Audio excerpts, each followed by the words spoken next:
Mga balita sa labas ng bansa, Democratic National Convention nagsimula na at International Olympic Committee papayagan na maglaro ang mga atleta ng Russia sa kabila ng balitang gumagamit naman ito ng steroids.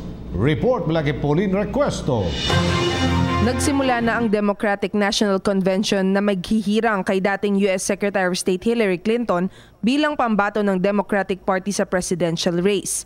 Kabilang sa mga nagsalita sa convention si First Lady Michelle Obama.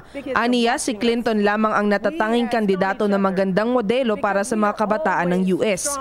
Nagsalita rin sa unang araw ng convention ang mahigpit na kalaban ni Clinton sa nominasyon na si Vermont Senator Bernie Sanders. Ayon sa senador, magiging isang mahusay na pangulo si Clinton at ikinalulugod niyang ibigay ang kanyang suporta rito. Nagpa siyang International Olympic Committee na payagan ang lahat ng koponan ng Russia na makilahok sa Rio Olympics sa kabila ng alegasyong gumagamit ang ilan sa mga atleta nito ng steroids para makalamang sa kompetisyon. Ayon sa IOC, hindi nila ipatutupad ang collective ban para maprotektahan ang mga karapatan ng ibang atleta na hindi naman gumagamit ng droga.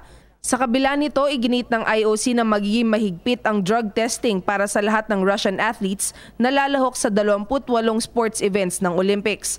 Noong nakaraang linggo, isiniwalat ng World Anti-Doping Association na suportado ng Russian government ang doping ng mga atleta. Itinanggi naman ito ng pamahalaan ng Russia at sinabing pinupolitika lamang sila ng ibang malalaking bansa. Para sa PTV News, Pauline Requesto.